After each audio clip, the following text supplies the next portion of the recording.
Hi, I thought we might start today's video with just a quick view of where the new building is going.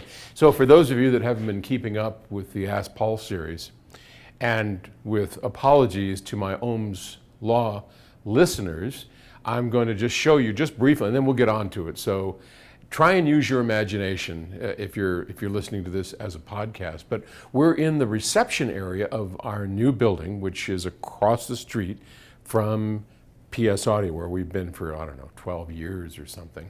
And we have this great, beautiful new building. It's about 30,000 square feet. About 8,000 of it is too much for us.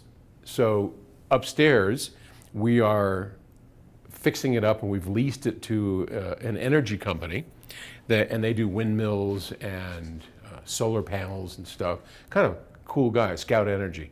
So they're going to lease the top half of the 8,000 square feet of the building, of which we'll keep the 22,000 down here. Helps us pay the rent, and it's a pretty big, expensive building. And you're inside right now, if you remember from the videos, which you can go to on our YouTube channel to see the new building. We're in the entryway where there used to be sort of like a reception area out here, and there was a clunky sort of desk, a reception kiosk, and now you can see that that's all been cut out, and you've got this big opening. Well, in this opening, and for the podcast listeners, we're looking at an opening that's about 8.5 feet tall by, God, I'm not very good with this, 1, 2, 3, 4, 5, 6, 7, 8, 9, 10 feet. So about 8 by 10 feet big, that we whack the wall out, and there's going to be a big, cool glass wall put up here. One of those things with water coming down it, and it'll have PS Audio etched into the glass. That's Terry's, my wife's, Terry's project. It's going to be really cool. I'm excited to see what that's going to look like. So when you come in the front entrance, if you're here on a tour, which we encourage you to do, please come in, take a look around, and first thing you'll see is this big glass water wall. And what you'll see through it into this area, this is all engineering. So all the engineers will be in here, and you'll be able to see them work, and then we'll figure out a way for you to communicate with this. So anyway, just a little bit of progress that you can see. It's slow. All right, our first question comes from Nathan in Cambridge, Ontario, Canada. And he writes, why don't you make shielded speaker cables? I really enjoy your videos. Want to say thanks. You're certainly welcome. And keep up the great work you guys do. We'll try. We really are. My question is, why don't they make shielded speaker cables? Is it not necessary? No, you rarely ever see shielded speaker cables, because shielding is a way to block interference from outside noise. So even in this room, there's Cat 5, Cat 6 cables running through here. If you were to take a device that could measure noise, you'd find it everywhere in here, from the high-speed internet stuff that's running around, from the lights, because almost all of these lights today are LED, and each LED light has a switch mode power supply inside of it, and while they're not particularly noisy, they are noisy. In fact, I'll give you a quick example.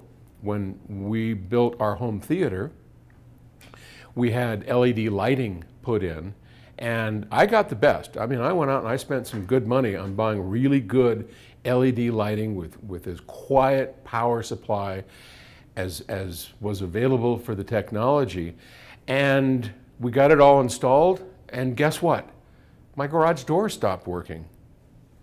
The little remote that you have for the garage door, there was so much interference from those lights, even when they were off, that the garage door wouldn't operate. The RF signal, there was so much interference that it just blocked it. So we had to go through and disconnect every single one of those lights until we found the one that was errant.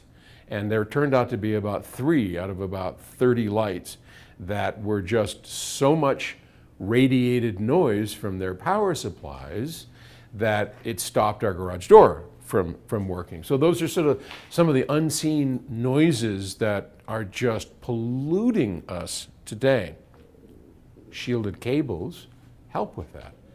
We have an outer braid or foil on the outside of most interconnects, whether they be balanced or single-ended, and that acts as a shield, a barrier against noise, right? So this barrier shunts it off to ground and takes it off into the earth so that within the cable, inside the cable, we have a fairly noise-free environment. And that's great, that's what we want.